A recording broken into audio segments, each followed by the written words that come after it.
देखिए बोलता है कि the angle of elevation of an aeroplane from a point on the ground is 60 degree. देखिए एक प्लेन है, मान लीजिए कि आप धरती पर हैं, ठीक है? अब धरती पर से प्लेन तो कहीं ऊपर उड़ रहा होगा ना, मान लीजिए कि प्लेन कहीं यहाँ पोजीशन है P1।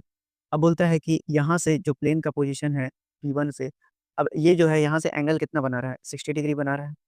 चलिए, बोलता है 15 सेकंड के बाद, तो 15 सेकंड के बाद फ्लाइट तो आगे बढ़ेगा ना, तो मान लेते हैं कि 15 सेकंड के बाद फ्लाइट यहाँ पर आ गया, ठीक? इसका पोजीशन प्लेन का P2 हो गया। अब जो एंगल ऑफ एलिवेशन है वो बदल कर कितना हो गया? 30 डिग्री हो गया। यानी कि अब यहाँ से इसका एंगल ऑफ एलिवेशन कितना बन गया? ये 60 डिग्री था आपका, तो ये अब कितना हो गया? ये 30 डिग्री हो गया। अब ये 30 डिग्री हो गया, तो अगर कांस्टेंट हाइट पर है, प्लेन की हाइट क्या दी हुई है? कांस्टेंट दी हुई है, यानी ये h है। तो ये भी कितना दिया हुआ है आपका? h ही दिया हुआ है। अब 1500√3 दिया हुआ है, यानी हाइट कितने हाइट पर उड़ रहा है? तो 1500√3 मीटर, और यहाँ पर भी 1500√3 मीटर ही है। तो बोलता है कि स्पीड ऑफ प्लेन बताइए, प्लेन का आपको स्पीड बताना है कि वो कितने किलोमीटर प्रति घंटे की रफ्तार से उड़ रहा है। चलिए देखते हैं, तो आपको पता है कि स्पीड कितना होता है? स्पीड डिस्टेंस बाय टाइम होता है।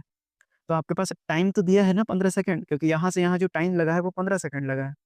तो यानी कि हमारा काम है डिस्टेंस निकालना, यानी P1 और P2 की दूरी निकालना है।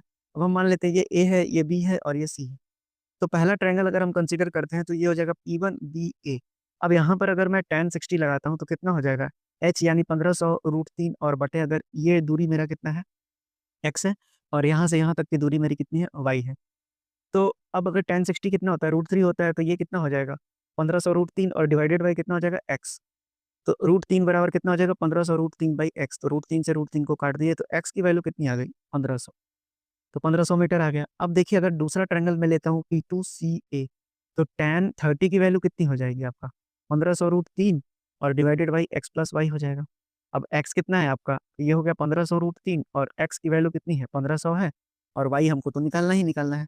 तो अगर मैं यहीं पर सॉल्व कर दूँ तो ये कितना हो जाएगा? tan 30 होता है 1/√3, ये कितना आ जाएगा आपका? 1500√3 डिवाइडेड बाई 1500 और प्लस y हो जाएगा।